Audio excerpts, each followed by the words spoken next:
In this video, we'll take a look at section 3.7 rational functions. So a definition of a rational function is of the form p of x divided by q of x, where p and q are polynomials.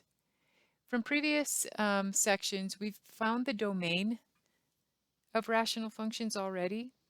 And just to review, to find the domain of a rational function, set the denominator equal to 0 and then solve. So in the first function, x equals 5 is what makes the denominator 0. So the domain is negative infinity to 5, along with 5 to infinity. B, set the denominator equal to 0 and solve. We end up with x equals plus or minus 5. So in interval notation, here's our domain.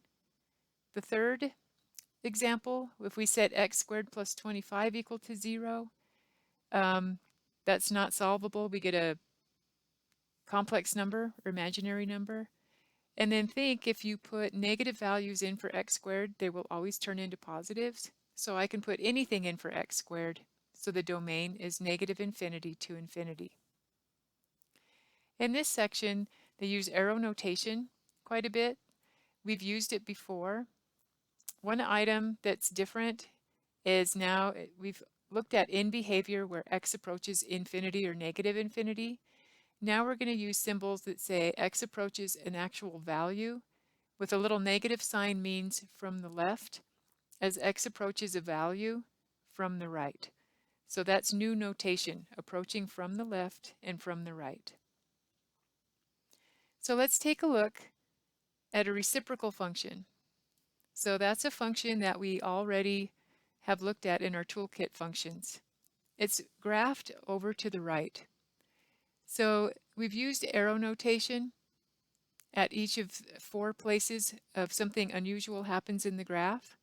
So at the top of the y-axis, as x approaches 0 from the right, f of x approaches infinity. And down here, as x approaches 0 from the left, f of x approaches negative infinity. So this line, which is the y-axis, or x equals 0, is called a vertical asymptote. Then, if we take a look horizontally, as x approaches negative infinity, and as x approaches infinity, the function itself approaches 0. That's called a horizontal asymptote at y equals 0. So one of the goals we have is to graph the functions in this section. So if you know what the graph of 1 over x looks like, just want to remind us of transformations that we did in a previous chapter. If we're going to graph g of x equals 1 over x plus 2, if we add 2 to the x coordinate, it moves your graph to the left 2. Minus 1 moves our graph down 1. So we would take our graph of 1 over x, draw in the grid. If we move to the left 2, the vertical asymptote moves to the left 2. Now it's the line x is equal to negative 2. We move the graph down 1, the horizontal asymptote moves down 1. So y equals negative 1 is the horizontal asymptote. And then we sketch in our graph of 1 over x. So we want to be able to graph functions not just using transformations. So we want to learn a little bit more about how do you find the features of a rational function, vertical asymptotes and horizontal asymptotes. So the next part is taking a look at vertical asymptotes. The textbook defines a vertical asymptote using the arrow notation. It says the vertical asymptote of a graph is a vertical line x equals a, where the graph tends towards positive or negative infinity as the inputs approach a. So in arrow notation, that's what that means.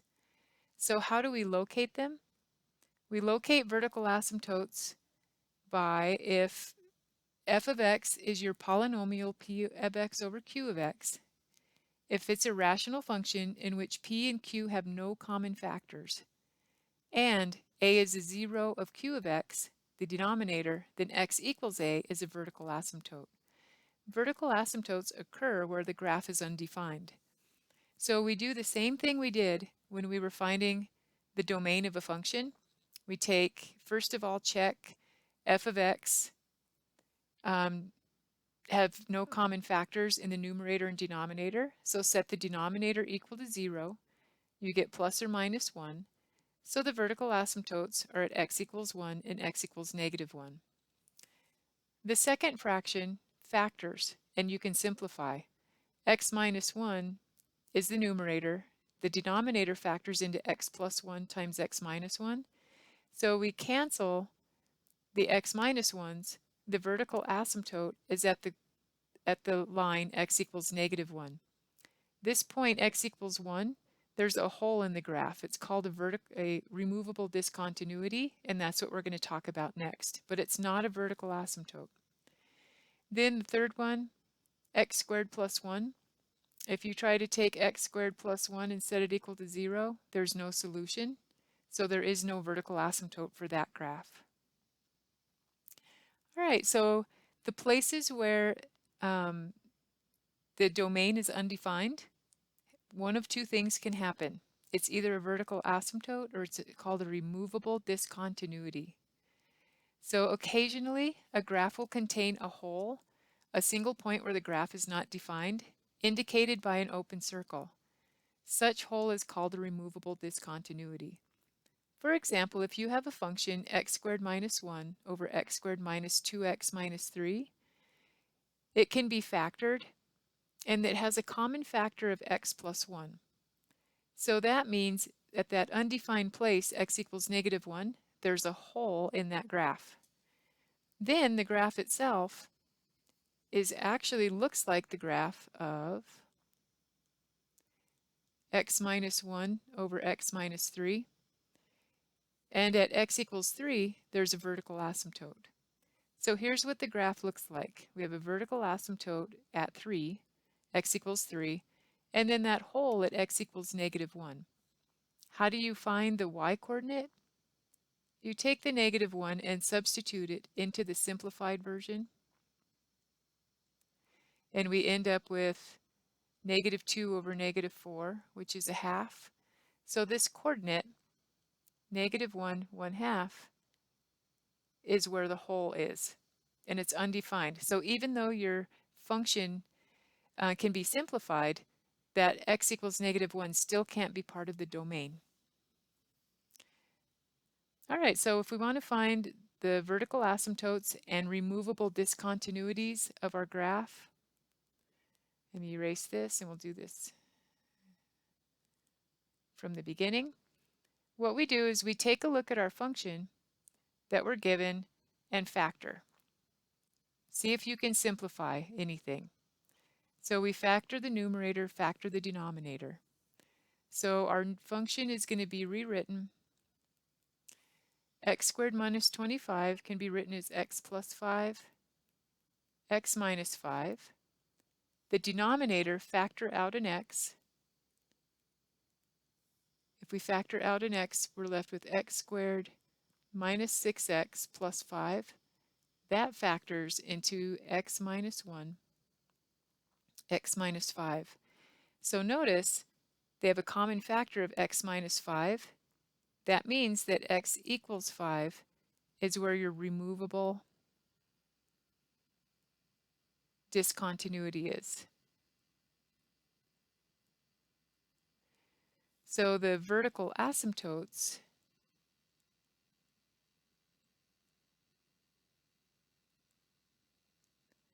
are at the remaining two values.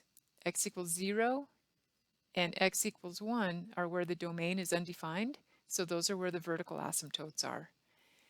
At x equals 5 is your removable discontinuity. If you want to find the y-coordinate, take your value 5 and put it in the simplified version of your function. 5 plus 5 over 5 times 5 minus 1 ends up as 10 over 20, which is 1/2. So the coordinate is at 5, 1/2. That's where the hole would be in this particular graph. All right, so let's take a look. We've talked about vertical asymptotes and discontinuities, and those are where the denominator equals 0. Okay, now let's take a look at a horizontal asymptote. The horizontal asymptote is a horizontal line, y equals b, where the graph approaches the line as the inputs increase or decrease without bound. So locating a horizontal asymptote, all we have to look at is the degree of the numerator and the degree of the denominator. Degree again goes with your leading term. If the degree of the numerator n is less than the degree of the denominator, the x-axis or y equals 0 is a horizontal asymptote. If the degrees are the same, then the line y equals the ratio of their numerical coefficients is the horizontal asymptote. And if the degree of the numerator is greater than degree of the denominator, the graph has no horizontal asymptotes. So take a look at the three examples. In example A, the degree of the numerator and denominator are the same. They're both x squared. So the horizontal asymptote is the ratio of the numerical coefficients, 9 over 3, which is 3. Second example, the degree of the numerator is 1, degree of denominator is 2, so y equals 0, because numerator is less than denominator. C, the degree of the numerator is greater than the degree of the denominator, so there are no horizontal asymptotes. So how do we put all of this together to graph a function? What are the parts and pieces that we want to take a look at? So I'm going to rewrite over the top of this. So one thing you could do is you can check and see whether your graph has symmetry. Is it odd, even, or neither? Okay, we're going to use graphing technology to help us. So I'm going to skip the part where we look at symmetry. What we do want to find the y-intercept. The y-intercept is what we get when we substitute 0 for x. So in this equation, I end up with a y-intercept of -3 over -2, which would end up being a positive 3/2. So when x is 0, y is 3/2. To find the x-intercepts, set the numerator equal to 0, and then solve for x. So in this case, one x-intercept is at the coordinate 1, 0. Then find any vertical asymptotes or removable discontinuities. This doesn't factor, so we have the denominator x minus 2 set equal to 0. Solve x equals 2 is the vertical asymptote. The horizontal asymptote, check the degree. The degree of the numerator equals the degree of the denominator, so y equals 3 over 1, or y equals 3 is the horizontal asymptote.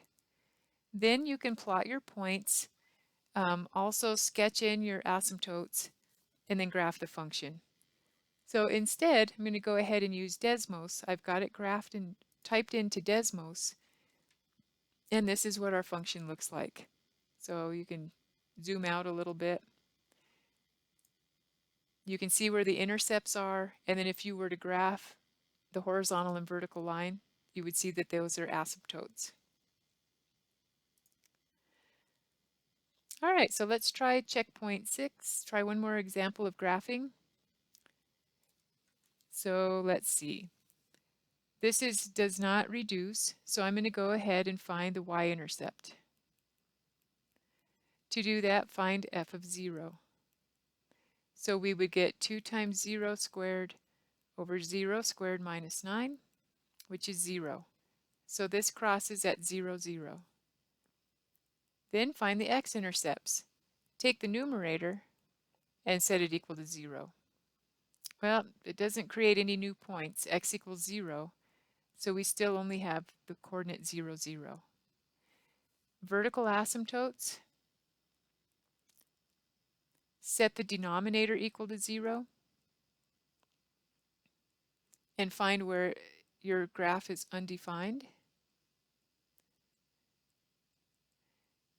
So at x equals -3 and x equals 3 are the vertical asymptotes.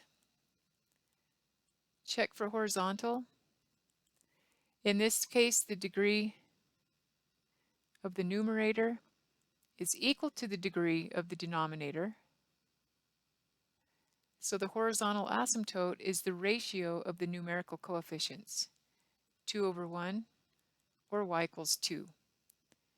Then at this point, you can type this into Desmos and make sure and see what your graph looks like. Okay? So we're going to graph 2x squared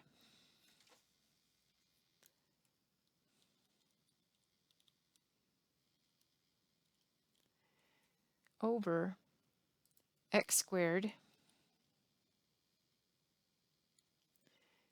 minus 9. And you'll notice from the graph, there's our intercept 0, 0. If we were to type in the horizontal and vertical asymptotes, our horizontal asymptotes were at x equals 3. And these are not part of the graph. This is just to show you what they look like. X equals -3, and we have a horizontal asymptote at y is equal to 2. Then that shows where the asymptotes are. But again, those aren't part of the graph. That just lets you see that you're correct. All right, the other two examples on here, I won't do the video, but they'll be worked out on your homework.